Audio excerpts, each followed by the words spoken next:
ꯃꯌꯥꯝꯒꯤ ꯅꯨꯡꯉꯥꯏꯅꯕꯒꯤꯗꯃꯛ ꯂꯩꯖꯔꯤꯕ ꯃꯈꯜ ꯃꯊꯦꯜ ꯃꯅꯤꯄꯨꯔ ꯆꯦꯅꯦꯜꯅ ꯃꯌꯥꯝꯕꯨ ꯏꯀꯣꯛꯅꯣꯅ ꯈꯣꯏꯔꯨꯝꯖꯔꯤ ꯉꯁꯤꯁꯨ ꯃꯌꯥꯝꯒꯤ ꯅꯨꯡꯉꯥꯏꯅꯕꯒꯤꯗꯃꯛ ꯃꯃꯥꯡꯗ ꯇꯥꯍꯟꯖꯈꯤꯕ ꯃꯅꯤꯄꯨꯔꯤ ꯍꯔꯔ ꯁ꯭ꯇꯣꯔꯤ ꯁꯥꯃꯤꯂꯥꯏ ꯍꯥꯏꯔꯤꯕ ꯋꯥꯔꯤ ꯑꯗꯨꯒꯤ ꯑꯅꯤꯁꯨꯕ ꯇꯥꯡꯀꯛ ꯃꯌꯥꯝꯗ ꯈꯨꯗꯣꯜ ꯇꯝꯖꯔꯤ ꯃꯃꯥꯡꯒꯤ ꯇꯥꯡꯀꯛꯇ ꯃꯌꯥꯝꯅ ꯇꯥꯕꯤꯈ꯭ꯔꯦ ꯑꯃꯥꯏꯕ ꯅꯣꯡꯗ꯭ꯔꯟ ꯈꯣꯝꯕꯅ ꯈꯨꯜ ꯑꯃꯗ ꯂꯥꯏ ꯃꯊꯪ ꯃꯊꯪ ꯈꯣꯏꯔꯝꯂꯨꯔꯒ ꯍꯜꯂꯛꯄꯗ ꯄꯥꯠ ꯑꯃꯒꯤ ꯏꯊꯠꯁꯤꯡꯗ ꯀꯅꯥꯒꯨꯝꯕ ꯐꯤꯃꯨ ꯁꯦꯠꯄ ꯅꯨꯄꯥ ꯑꯃꯅ ꯍꯤ ꯇꯣꯡꯗꯨꯅ ꯑꯃꯥꯏꯕ ꯅꯣꯡꯗ꯭ꯔꯟ ꯈꯣꯝꯕꯕꯨ ꯇꯥꯟꯅꯔꯛꯄ ꯃꯗꯨꯗ ꯑꯃꯥꯏꯕ ꯅꯣꯡꯗ꯭ꯔꯟ ꯈꯣꯝꯕꯁꯨ ꯃꯥꯒꯤ ꯌꯥꯡꯒꯣꯏ ꯁꯒꯣꯜ ꯑꯗꯨ ꯈꯨꯗꯨꯞ ꯊꯥꯗꯨꯅ ꯊꯧꯕꯒꯤ ꯃꯇꯥꯡ ꯑꯗꯨ ꯃꯌꯥꯝꯅ ꯇꯥꯕꯤꯈ꯭ꯔꯦ ꯃꯁꯤꯒꯤ ꯃꯈꯥ ꯇꯥꯔꯛꯄ ꯁꯔꯨꯛꯇꯨ ꯃꯌꯥꯝ ꯄꯨꯟꯅ ꯇꯥꯃꯤꯟꯅꯔꯁꯤ ꯑꯁꯨꯝꯅ ꯑꯃꯥꯏꯕ ꯅꯣꯡꯗ꯭ꯔꯟ ꯈꯣꯝꯕꯅ ꯃꯥꯒꯤ ꯁꯒꯣꯜ ꯑꯗꯨ ꯌꯥꯡꯅ ꯑꯁꯨꯝ ꯊꯧꯔꯛꯄꯗ ꯃꯥꯒꯤ ꯇꯨꯡꯗ ꯇꯥꯟꯅꯔꯛꯈꯤꯕ ꯅꯨꯄꯥ ꯑꯗꯨꯅ ꯃꯥꯒꯤ ꯍꯤ ꯑꯗꯨꯗꯒꯤ ꯆꯣꯡꯊꯔꯒ इसिंग इमाई अदुदा मखोंग नीटलगा यामनि यांगना तानरकले अदुगा अमाइबा नोंड्रन खोंबगी ममांग मक्तदा लेपलरी मरुदा अमाइबा नोंड्रन खोंबना थौरिबा सगोल अदु अंगाव अफैगुम मनिंग ममांग चेंदुना पंगसोंगदा चोंगनकपदगी अमाइबा नोंड्रन खोंबदो लैमाइदा तारी मसिदगी सगोल अदु मफम अदो थादोक्तुना हौदुना चेनख्रे मसिदगी अमाइबा नोंड्रन खोंबदु तपना फिबम सेमलगा हौगलई अदुगा मागी ममांगदा थत्लिबा अदुदा नंग कनानो हाइन हंगी मदुदा नोंड्रन खोंबगी ममांगदा लेपलंबा फिमु सेटपा मसक खंगदबा नुपा अदुना मागी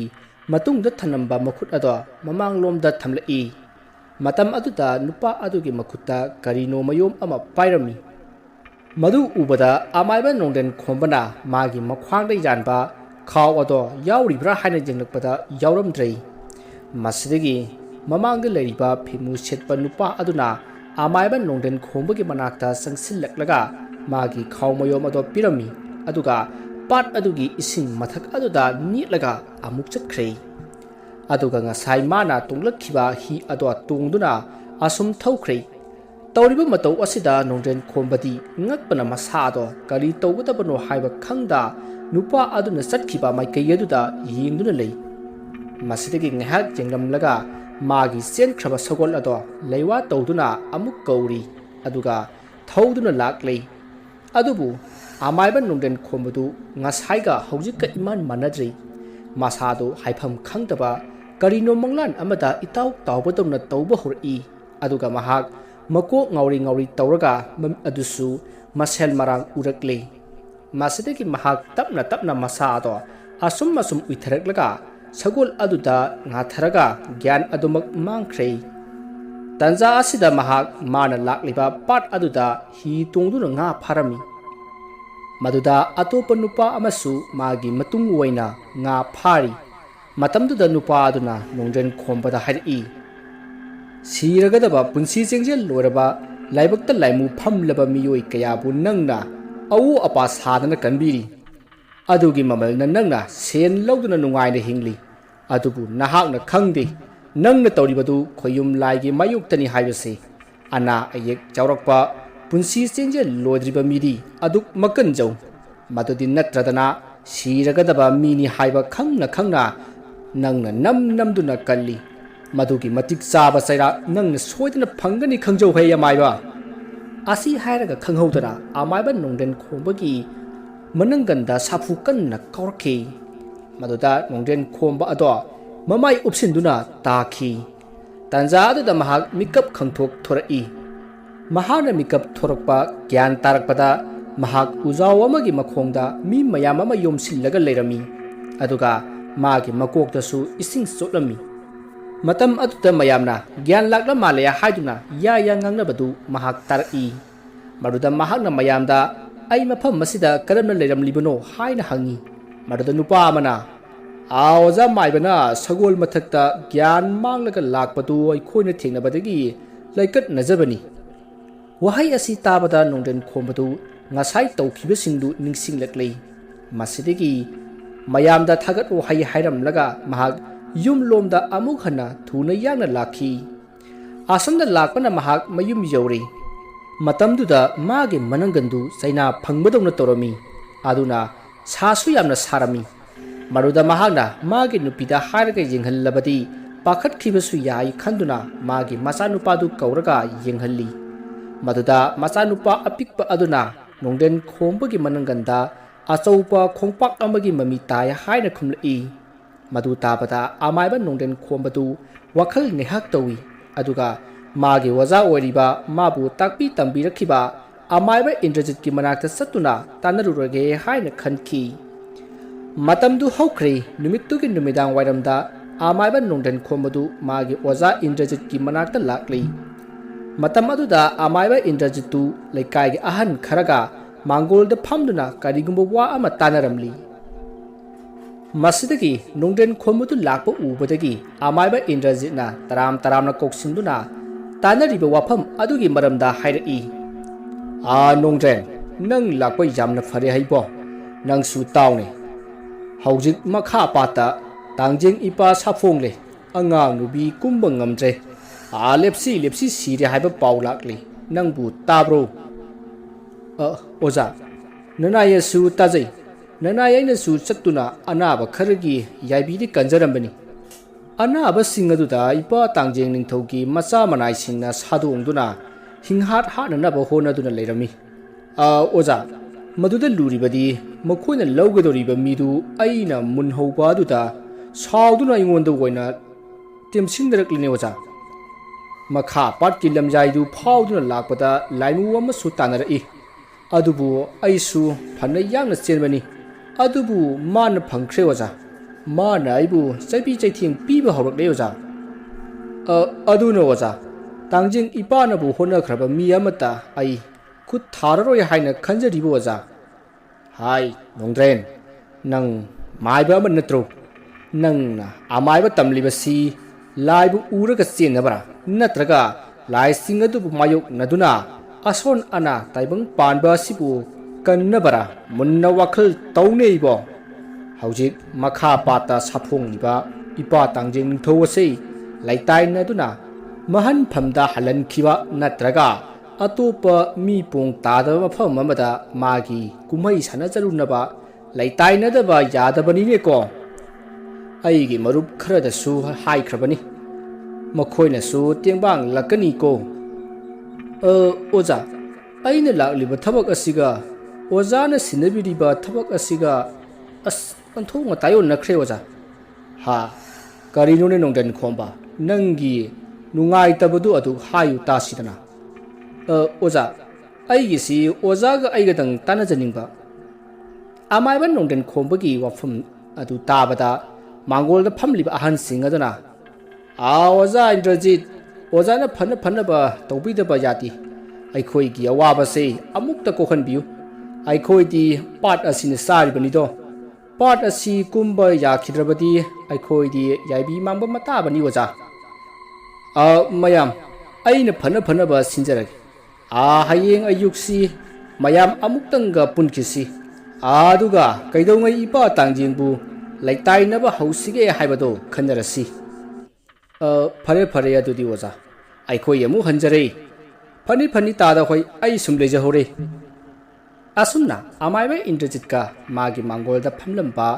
अहनसिंग अदुगा वारी वताइ सानरबा मतुंग अहनसिंगदु चतख्रबदा अमाइबा नोंदेन खोंबदा वनसिंदुना हंगई नोंदेन खोंबा ओजा हायो नंगी करी हाइनिंगबा नंगबु थबक असि यावबो ngamloidoribरने ओजा अदुगी नसदी असि अमुक्ता यिंबियु ओजा मसी हारगा अमाइबा नोंदेन खोंबना मागी मनंगंदु फुरि ताकतुना जेंहल्ली मदुदा अमाइबा इंद्रजितना हयुम सीदबा नोंदेन खोंबा मसिदी करमननो नत्ती नंगबु हानना लाइगा नमनरुरबरने ओजा अइना हानबदा सिंया अमदा लाइमु अमगा नमनखी मदुदा अइना माइ पाखी ओजा अदुगा युम हलकपदा मखा पातगी लाइमु अमना यामना तानरखी अइसुने अकनबा लेवा सोनदुना फनति कन्नति नानथोकनबा चेनबनी अदुबु माना फंगदुना अइगी नंगंदा कौरमलिबा सिनि ओजा मसिना अइ चिकप साबा अनम सुबा कया तौरे ओजा मसिबु करमना कोकनी ओजा अइ तफम खंगदना ओजागी नाखिदा चाकचरिबसिनी ꯅꯣꯡꯗ꯭ꯔꯦꯟ ꯇꯥꯛꯄꯤꯌꯨ ꯑꯣꯖꯥ ꯑꯩ ꯍꯥꯏꯒꯦ ꯇꯥꯎ ꯅꯪꯒꯤ ꯑꯗꯨꯗꯤ ꯑꯩꯅ ꯏꯔꯥꯏ ꯂꯥꯏꯅ ꯍꯧꯖꯤꯛ ꯈꯨꯗꯛ ꯑꯁꯤꯗ ꯐꯍꯟꯕ ꯉꯝꯃꯤ ꯇꯧꯒꯗꯕꯨ ꯃꯈꯥ ꯄꯥꯠꯇ ꯂꯩꯔꯤꯕ ꯂꯥꯏꯁꯩ ꯇꯥꯡꯖꯦꯡ ꯏꯄꯥ ꯑꯁꯤ ꯈꯛꯇ ꯑꯣꯏꯔꯗꯧꯔꯤ ꯍꯩ ꯐꯠꯇ꯭ꯔꯕ ꯁꯔꯣꯏ ꯉꯥꯔꯣꯏꯁꯨ ꯌꯥꯎꯔꯦꯅꯦ ꯃꯁꯤ ꯄꯨꯟꯅ ꯂꯩꯇꯥꯏꯅꯍꯧꯗ꯭ꯔꯕꯗꯤ ꯈꯨꯜ ꯃꯊꯪ ꯃꯊꯪ ꯂꯥꯟꯁꯤꯜꯂꯛꯇꯅ ꯅꯈꯣꯏꯒꯤ ꯈꯨꯜ ꯑꯗꯨꯗꯁꯨ ꯑꯁꯤ ꯑꯅꯥ ꯀꯌꯥ ꯁꯣꯏꯗꯅ ꯊꯣꯛꯂꯛꯂꯒꯅꯤ ꯑꯗꯨꯅ ꯑꯩꯈꯣꯏ ꯑꯃꯥꯏꯕ ꯈꯔ ꯄꯨꯟꯁꯤꯟꯗꯨꯅ ꯂꯩꯇꯥꯏꯅꯍꯧꯁꯤ ꯅꯪꯁꯨ ꯌꯥꯎꯒꯗꯕꯅꯤꯀꯣ ꯅꯪꯉꯣꯟꯗ ꯑꯩꯅ ꯁꯤꯟꯅꯈꯤꯕ ꯑꯔꯨꯕ ꯈꯨꯠꯂꯥꯏ ꯑꯃ ꯑꯣꯏꯔꯤꯕ ꯇꯦꯟ ꯑꯗꯨ ꯂꯩꯔꯤꯕ ꯅꯠꯇ꯭ꯔꯣ ꯑꯣꯖꯥ ꯂꯩꯖꯔꯤ ꯑꯩ ꯆꯦꯛꯁꯤꯟꯅ ꯊꯝꯖꯔꯤ ꯑꯣꯖꯥ ꯐꯔꯦ ꯍꯌꯦꯡ ꯋꯥ ꯇꯥꯟꯅꯕ ꯑꯁꯤꯗ ꯅꯪꯁꯨ ꯌꯥꯎꯔꯣ ꯑꯩꯅꯁꯨ ꯑꯩꯒꯤ ꯈꯪꯅ ꯆꯠꯅꯖꯕ ꯑꯃꯥꯏꯕ ꯈꯔꯁꯨ ꯍꯥꯏꯈ꯭ꯔꯕꯅꯤ ꯃꯁꯤꯒꯤ ꯊꯧꯑꯣꯡ ꯑꯁꯤ ꯃꯃꯥꯡꯗ ꯀꯌꯥꯔꯛ ꯊꯣꯛꯈ꯭ꯔꯦ ꯑꯗꯨꯕꯨ ꯃꯇꯝ ꯑꯗꯨꯒꯤ ꯑꯣꯖꯥ ꯃꯥꯏꯆꯧꯁꯤꯡꯅ ꯃꯈꯣꯏ ꯄꯨꯟꯁꯤꯜꯂꯒ ꯂꯥꯏꯁꯤꯡ ꯑꯁꯤ ꯅꯝꯁꯤꯟꯗꯨꯅ ꯍꯦꯛ ꯍꯦꯛ ꯊꯝꯕꯤꯔꯝꯃꯤ ꯑꯗꯨꯅ ꯍꯧꯖꯤꯛꯇꯤ ꯃꯈꯣꯏ ꯂꯩꯇ꯭ꯔꯕꯅꯤꯅ ꯑꯩꯈꯣꯏꯅ ꯑꯣꯏꯅ ꯃꯈꯣꯏꯕꯨ ꯊꯤꯡꯗꯨꯅ ꯑꯋꯥꯕ ꯇꯥꯔꯒꯗꯕ ꯃꯤꯌꯥꯝ ꯑꯁꯤꯕꯨ ꯀꯟꯕ ꯍꯥꯏꯕꯁꯤ ꯑꯃꯥꯏꯕ ꯑꯩꯈꯣꯏꯒꯤ ꯊꯧꯅꯤꯀꯣ ꯁꯦ ꯅꯪꯒꯤ ꯑꯅꯥꯕꯗꯨ ꯐꯅꯅꯕ ꯑꯩ ꯏꯁꯤꯡꯗ ꯁꯣꯟꯕꯤꯒꯦ ꯑꯗꯨꯒ ꯂꯩꯋꯥ ꯑꯗꯨꯁꯨ ꯉꯁꯤ ꯇꯝꯕꯤꯒꯦꯀꯣ ꯉꯥꯏꯍꯥꯛ ꯐꯝꯂꯝꯃꯨ ꯑꯩ ꯏꯁꯤꯡ ꯑꯁꯦꯡꯕ ꯈꯔ ꯂꯧꯊꯣꯛꯂꯨꯒꯦ ꯐꯅꯤ ꯑꯣꯖꯥ ꯑꯁꯨꯝꯅ ꯍꯥꯏꯅꯔꯒ ꯑꯃꯥꯏꯕ ꯏꯟꯗ꯭ꯔꯖꯤꯠ ꯏꯁꯤꯡ ꯂꯧꯊꯣꯛꯄ ꯏꯃꯨꯡꯗ ꯆꯪꯈꯤ ꯇꯟꯖꯥ ꯑꯗꯨꯗ ꯑꯃꯥꯏꯕ ꯅꯣꯡꯗꯦꯟ ꯈꯣꯝꯕꯅ ꯋꯥꯈꯜ ꯑꯃ ꯂꯥꯛꯈꯤ ꯐꯩ ꯈꯪꯒꯅꯤꯗꯅ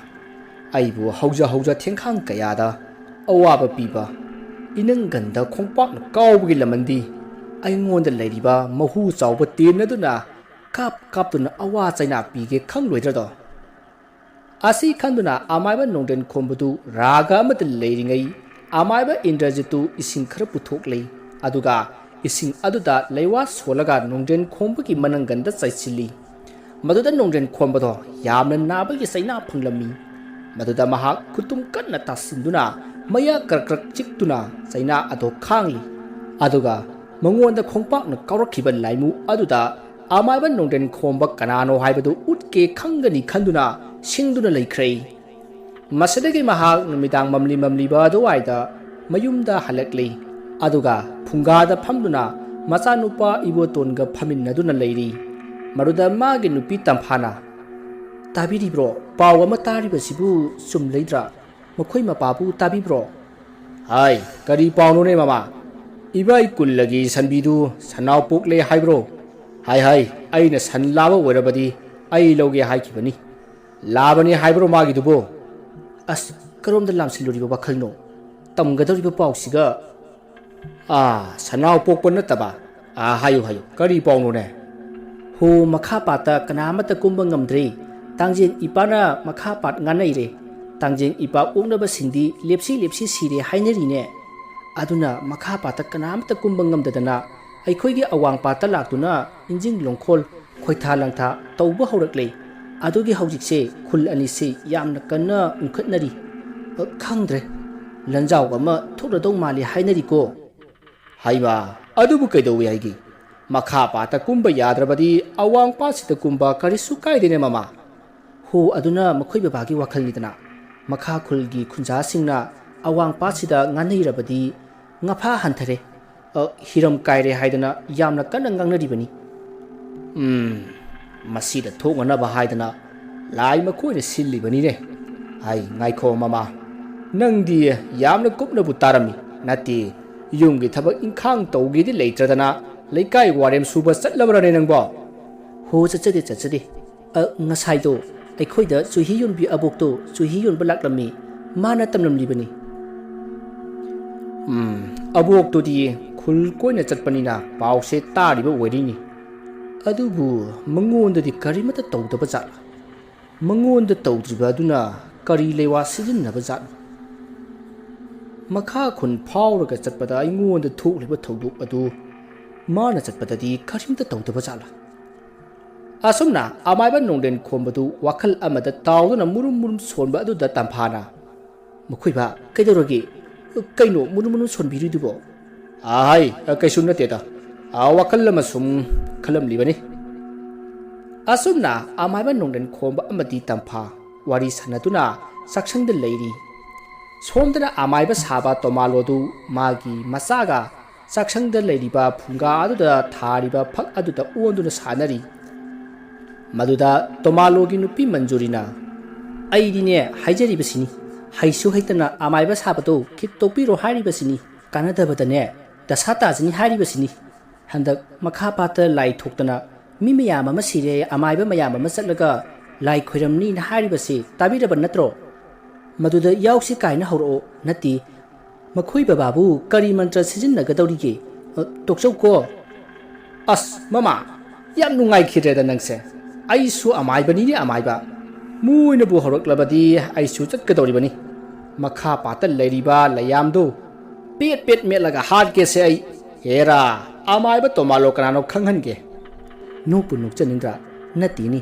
makhoi bababu kari mantra hairage ha amukta haibiyuni makhoi babana layeng bada phakhiba mi singdu amukta haibiro o khuthek pahogine kai kanda bada khangde aine nonga lukhrau oibaga ngamloiko moina hawragasu chatpirunu haijariba sini hai kagdobai lukhau warune kene lekai sida leiriba nupa sibu itom taro mayam ama leiriba sidi amade hekta lesil kai kanda bada chabi ngang je sarino phai hayeng ne phatanung da thokdabadi aidi sepa ngamloiko asi haram laga manjori du phuk hawgatuna khuchum jawriba kompak adu tap paikhatli aduga maning thong adu hanglaga kuchum du haidokpa thorai mayamna hainariba makha pat hariba pat asiga tomalo hoina leiriba lekai asiga irap lapnadrei lekai adugi mi singsu makha pat haraga khangnaba pat asida khoitha langtha tawduna pataba miyoi ngaktani asumna manjurina kusum haidokpa thorakpada makhoi maningda hauba achouba haikreng pambi amagi masamada musin muba miyoibagi saban mutri manba makhoi khara makhong adu yantharaga pareng sangna phamlaga leiribado thabalgi mangal aduda uri madu ubada manjurina karino haiduna munna yenglubada haikreng pambi adudagi amuba ama haikreng mathaktagi bam launa tarai madu ubada manjurido hoi ima haina kanna lauraga saksanglomda kanna sensilakle maruda tomalona hai mama kaidore ha kari thingnerage asi haiduna saksangda kachin amada ngaduna thamliba mainam ado phungada sat chamkhatuna maning thonglomda thoke tawbada manjurina amta ngai bi khose maningi haikreng pambidane lai khudin na horibani amta thokpi khinu era mama leikai gi angang singna nangbu langnage haidana tawri weramgani asese ai thoklaga amta yenglukhige asi hairaga tomalodu maninglomda thoklaga maningda hauriba haikreng pambi aduda yengi adubu kana amatadi ukhide maruda tomalona uba saraga ai aruda leiribudu kanano haina lawi aduga mana hauna karino khangdaba mantra ama murum sonjinnaraga lai tankribani haiduna tawri masidagi mahak chaksangda changlakle aduga manjurido onsellaga era hingkhol koiba lainida makhoina ngaihak sanabada nangna thingnerubani kaisu taroroi aina leiwa mantra ma kambadagi loina chakhrabani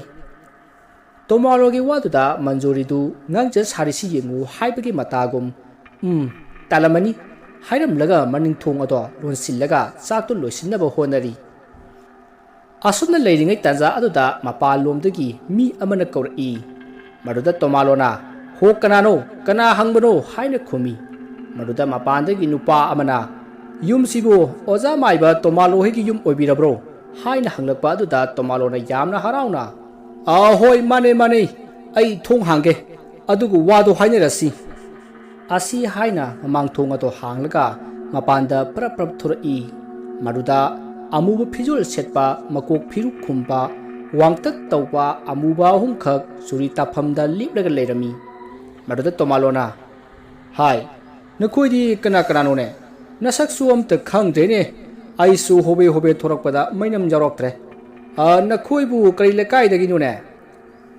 tomalona hangba adu suri taphamda leiriba makhoi ahum aduna amata khumdi masidagi tomalodu akiba pharok aduna imungda changkhige tawbata leplaga leiriba amuba ahum adugi maraktagi amana oja maiba ꯑꯩꯈꯣꯏ ꯏꯅꯦꯗꯣ ꯌꯥꯝꯅ ꯀꯟꯅ ꯅꯥꯍꯧꯔꯦ ꯑꯝꯇ ꯆꯠꯂꯨꯁꯤ ꯑꯣꯖꯥꯅ ꯅꯠꯇ꯭ꯔꯕꯗꯤ ꯀꯅꯥꯃꯇꯅ ꯌꯦꯡꯕ ꯉꯝꯗ꯭ꯔꯦ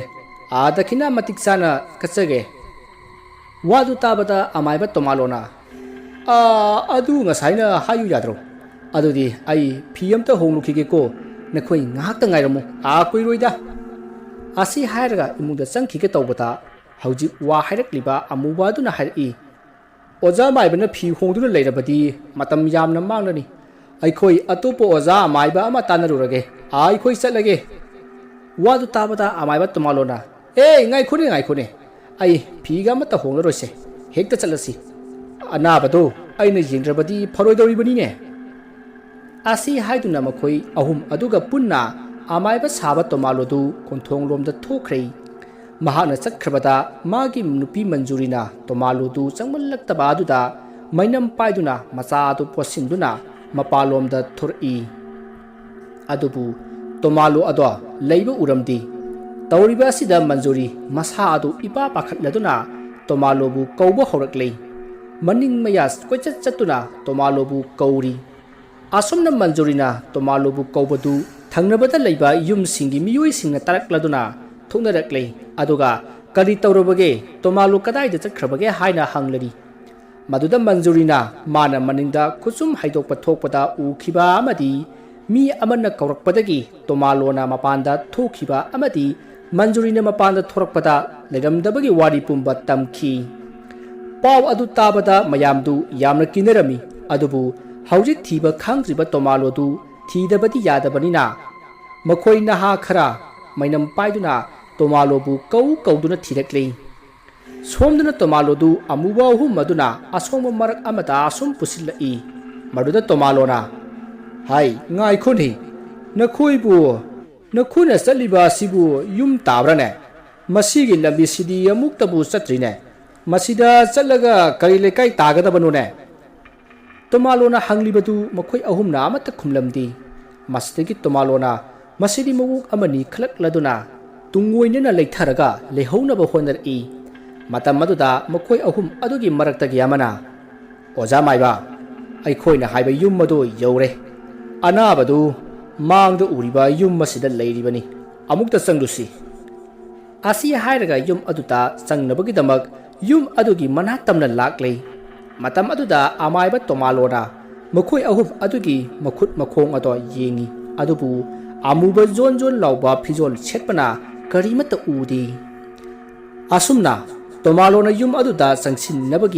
ꯆꯪꯁꯤꯜꯂꯤꯉꯩ ꯁꯣꯝꯗꯅ ꯃꯥꯕꯨ ꯊꯤꯔꯛꯄ ꯀꯥꯡꯕꯨ ꯑꯗꯨꯅ ꯂꯝꯕꯤꯗ ꯃꯦꯔꯥꯒꯤ ꯂꯤꯀꯣꯟ ꯁꯥꯟꯅꯕ ꯆꯠꯂꯨꯕ ꯅꯨꯄꯥ ꯄꯥꯈꯪ ꯈꯔ ꯊꯦꯡꯅꯈꯤ ꯃꯗꯨꯗ ꯇꯣꯃꯥꯂꯣꯕꯨ ꯊꯤꯔꯛꯂꯤꯕ ꯃꯤꯑꯣꯏꯁꯤꯡ ꯑꯗꯨꯅ ꯁꯣꯝꯗ ꯇꯣꯃꯥꯂꯣ ꯆꯠꯈꯤꯕ ꯎꯕ꯭ꯔꯥ ꯍꯥꯏꯅ ꯍꯪꯈꯤ ꯃꯗꯨꯗ ꯂꯤꯀꯣꯟ ꯁꯥꯟꯅꯔꯨꯔꯒ ꯍꯜꯂꯛꯂꯤꯕ ꯅꯨꯄꯥ ꯃꯆꯥꯁꯤꯡ ꯑꯗꯨꯅ ꯍꯣꯏ ꯎꯏ ꯁꯣꯝꯗ मुरुम मुरुम सोलगा चꯠꯈꯤꯕꯅꯤ हायना खुमलक्ले मसिदगी तोमालोबु थीबा लाक्लिबा मियोइसिंग अदुना नुपा मचासिंग अदुदा मखोइसु तोमालोबु थीबा खरा यावबियु मखोइना मा थिंगनरमलिबा जगा अदु कदाइदनो हायना हंगलरी मदुदा नुपा मचासिंग अदुना मखोइ ताके हायदुना मयामदु पुरक्लगा स्वाइदा थिंगनखिबनी अदुगा सोमगी चिंगनुंग ताबा लंबी असोमदा चटखी अइखोइदी मसा सेंदोकपा चटखिबोइ निंगी हायना खुमलक्ले मदुदा तोमालोबु थीबा लाक्लिबा कांगबु अदुना तोमालोदु लाई फत्तबना चेले हाइबा खंगलकपदगी खोंगलै थुना माबु तानाहौसी हायदुना माना संखी हारिबा चिंगनुंग अदुदा संसिलक्ले सोमदा तोमालोदु माबु पुरक्लिबा मखोइ अहुम मदुना युम अमदा पुसिलई अदुगा अमुबा फी अमना कुपसिलदुना थंबा अनाबा अमदा खुदोंबि थिलगा अनाबदु असदा लेरे येंगो हायरक्ले तौरिबा सिदा तोमालोदु कीबना मसादो मिहुन सुद्रबनी अदुबु कीना अमुबा फीना कुपसिलदुना लेरिबा अनाबा अदुगे मनाक्ता तबना तबना संसिलदुना अनाबा अदुगी ममाइदा कुपलिबा फी अमुबा अदो तबना हाइदुई मतम अदुदा अनाबा अदुदी मैना मुसिन मुना साख्रबा काथेक्लबा आसीबा अमा वडमले मदु उबदा अमाइबा साबा तोमालोदो कन्ना लाउरगा मनिंग हंदुना तुसिली तंजा अदुदा मुसिन मुना काथेक्लबा अकाबा आसीबा अदो तोमालोदा मको अदो खुंगलै थुना लेसिलक्ली ममित्तो ngoro ngawi itong tongna pangthoklага तोमालोदा Munna जिंगलई मदु उबदा तोमालो कन्ना लाउरगा ꯂꯩꯃꯥꯏꯗ ꯎꯞꯁꯤꯟꯗꯨꯅ ꯈꯥꯡꯉꯤ ꯃꯁꯤꯗꯒꯤ ꯃꯍꯥꯛ ꯒ꯭ꯌꯥꯟ ꯃꯥꯡꯈ꯭ꯔꯦ ꯃꯥꯅ ꯂꯥꯎꯕꯒꯤ ꯃꯈꯣꯜ ꯈꯣꯟꯖꯦꯜ ꯑꯗꯨ ꯇꯥꯕꯗ ꯃꯥꯕꯨ ꯊꯤꯕ ꯂꯥꯛꯈꯤꯕ ꯃꯌꯥꯝ ꯑꯗꯣ ꯆꯦꯟꯁꯤꯜꯂꯛꯏ ꯃꯇꯝ ꯑꯗꯨꯗ ꯇꯣꯃꯥꯂꯣꯗꯨ ꯃꯀꯣꯛꯇꯨ ꯑꯃꯗ ꯀꯣꯌꯦꯡ ꯌꯦꯡꯂꯒ ꯃꯀꯣꯛꯇꯨ ꯍꯨꯠ ꯍꯨꯠ ꯄꯪꯂꯩꯗ ꯂꯩꯔꯒ ꯂꯩꯔꯤ ꯑꯗꯨꯒ ꯃꯆꯤꯟꯗꯁꯨ ꯀꯔꯤꯅꯣ ꯈꯪꯗꯕ ꯈꯔ ꯃꯨꯔꯨꯝ ꯁꯣꯜꯂꯤ ꯃꯁꯤꯗꯒꯤ ꯃꯌꯥꯝꯅ ꯇꯣꯃꯥꯂꯣꯕꯨ ꯌꯨꯝ ꯇꯥꯟꯅ ꯄꯨꯔꯛꯂꯦ ꯑꯗꯨꯒ ꯑꯃꯥꯏꯕ ꯑꯃ ꯀꯧꯗꯨꯅ ꯂꯩꯀꯠꯅꯅꯕ ꯍꯥꯏꯅꯔꯤ ꯃꯁꯤꯗꯒꯤ ꯂꯩꯀꯥꯏ ꯑꯗꯨꯒ ꯈꯔ ꯅꯛꯅ ꯂꯩꯕ ꯑꯃꯥꯏꯕ ꯏꯟꯗ꯭ꯔꯖꯤꯠꯄꯨ ꯀꯧꯗꯨꯅ ꯂꯩꯀꯠꯅꯕꯗꯒꯤ ꯇꯣꯃꯥꯂꯣꯗꯣ ꯋꯥꯈꯜ ꯇꯥꯔꯛꯈꯤ ꯃꯁꯤꯗꯒꯤ ꯃꯌꯥꯝꯗꯨ ꯃꯥꯒꯤ ꯌꯨꯝꯗ ꯍꯟꯅꯈ꯭ꯔꯦ ꯇꯣꯃꯥꯂꯣꯁꯨ ꯐꯃꯨꯡꯗ ꯅꯤꯡꯊꯤꯅ ꯄꯣꯊꯥꯈ꯭ꯔꯦ ꯑꯃꯥꯏꯕ ꯏꯟꯗ꯭ꯔꯖꯤꯠꯁꯨ ꯃꯌꯨꯝꯂꯣꯝꯗ ꯍꯟꯈ꯭ꯔꯦ ꯃꯁꯤꯗꯒꯤ ꯑꯃꯥꯏꯕ ꯏꯟꯗ꯭ꯔꯖꯤꯠꯅ ꯌꯨꯝ ꯌꯧꯔꯒ ꯈꯜꯂꯤ ꯏꯁ ꯄꯥꯠꯇꯒꯤ ꯍꯦꯟꯗꯣꯛꯇꯅ ꯌꯨꯝꯂꯛ ꯌꯧꯁꯤꯜꯂꯛꯂꯕ ꯊꯕꯛꯁꯤ ꯑꯊꯨꯕꯗ ꯄꯥꯡꯊꯣꯛꯍꯧꯗ꯭ꯔꯕꯗꯤ ꯌꯥꯔꯣꯏꯗꯧꯔꯤꯅꯦ ꯃꯁꯤꯗꯤ ꯑꯁꯨꯝꯅ ꯈꯟꯗꯨꯅ ꯃꯍꯥꯛꯁꯨ ꯑꯗꯨꯃꯛ ꯇꯨꯝꯊꯈ꯭ꯔꯦ ꯃꯊꯪꯒꯤ ꯅꯣꯡ ꯉꯥꯜꯂꯦ ꯍꯥꯏꯅꯈꯤꯕꯒꯤ ꯃꯇꯨꯡ ꯏꯟꯅ ꯑꯃꯥꯏꯕ ꯏꯟꯗ꯭ꯔꯖꯤꯠ ꯍꯣꯏꯗ ꯑꯃꯥꯏꯕ ꯀꯌꯥ ꯌꯥꯎꯅ ꯃꯌꯥꯝ ꯇꯤꯜꯂꯔꯤ ꯃꯗꯨꯗ ꯑꯃꯥꯏꯕ ꯏꯟꯗ꯭ꯔꯖꯤꯠꯅ ꯉꯔꯥꯡ ꯇꯣꯃꯥꯂꯣꯗ ꯊꯣꯛꯈꯤꯕ ꯊꯧꯗꯣꯛꯁꯤꯡ ꯑꯗꯨ ꯇꯝꯕꯒ ꯂꯣꯏꯅꯅ ꯈꯨꯜ ꯑꯁꯤꯗ ꯂꯩꯔꯤꯕ ꯑꯃꯥꯏꯕꯁꯤꯡ ꯃꯊꯪ ꯍꯥꯠꯅꯅꯕ ꯈꯣꯏꯌꯨꯝ ꯂꯌꯥꯝꯅ ꯁꯤꯟꯕ ꯍꯧꯔꯛꯂꯦ ꯍꯥꯏꯅ ꯑꯃꯥꯏꯕꯁꯤꯡꯗ ꯈꯪꯍꯟꯈꯤ ꯂꯥꯏꯕꯛ ꯊꯤꯕꯅ ꯀꯌꯥ ꯊꯣꯏꯅ ꯍꯩꯖꯗꯕ ꯑꯃꯥꯏꯕ ꯇꯣꯃꯥꯂꯣ ꯁꯥꯕꯗ ꯑꯣꯏꯅ ꯑꯍꯥꯟꯕ ꯑꯣꯏꯅ ꯍꯧꯈꯤꯕꯅꯤ ꯍꯥꯏꯕ ꯋꯥꯐꯝ ꯃꯌꯥꯝꯗ ꯊꯝꯂꯛꯈꯤ ꯑꯗꯨꯒ ꯃꯈꯥ ꯇꯥꯅ ꯍꯥꯏꯔꯛꯏ ꯑꯗꯨꯅ ꯍꯧꯖꯤꯛꯇꯤ ꯑꯊꯨꯕꯗ ꯉꯁꯤ ꯍꯌꯦꯡꯁꯤꯗ ꯃꯈꯥ ꯄꯥꯠꯇ ꯉꯥꯟꯅꯩꯔꯤꯕ ꯈꯣꯏꯌꯨꯝ ꯂꯌꯥꯝꯁꯤꯡ ꯑꯁꯤ ꯇꯥꯟꯈꯤꯅꯕ ꯍꯣꯠꯅꯁꯤ ꯍꯥꯏꯅ ꯍꯥꯏꯔꯛꯄꯗ ꯃꯌꯥꯝꯅ ꯉꯁꯤ ꯍꯦꯛꯇ ꯄꯥꯡꯊꯣꯛꯄꯤꯌꯨ ꯑꯩꯈꯣꯏ ꯂꯩꯕ ꯀꯤꯔꯦ ꯍꯥꯏꯅ ꯉꯔꯪ ꯂꯥꯡꯅꯔꯛꯂꯦ ꯃꯁꯤꯗꯒꯤ ꯑꯃꯥꯏꯕꯁꯤꯡꯅꯁꯨ ꯉꯁꯤ ꯍꯦꯛꯇ ꯄꯥꯡꯊꯣꯛꯂꯁꯤ ꯍꯥꯏꯅ ꯂꯥꯏ ꯈꯣꯏꯔꯝꯅꯅꯕ ꯄꯣꯠꯂꯝ ꯂꯥꯡꯕ ꯍꯧꯔꯛꯂꯦ ꯋꯥꯔꯤ ꯑꯁꯤꯒꯤ ꯑꯅꯤꯁꯨꯕ ꯇꯥꯡꯀꯛ ꯃꯇꯥꯡ ꯑꯁꯤꯗ ꯂꯣꯏꯖꯔꯤ ꯃꯊꯪꯒꯤ ꯇꯥꯡꯀꯛꯇ ꯀꯔꯤ ꯀꯝꯗꯧꯕꯒꯦ ꯍꯥꯏꯕꯗꯨ ꯃꯌꯥꯝ ꯄꯨꯟꯅ ꯉꯥꯏꯃꯤꯟꯅꯔꯁꯤ ꯃꯌꯥꯝꯕꯨ ꯑꯔꯣꯏꯕꯗ ꯑꯃꯨꯛꯀ ꯍꯟꯅ ꯈꯣꯏꯔꯨꯝꯖꯔꯤ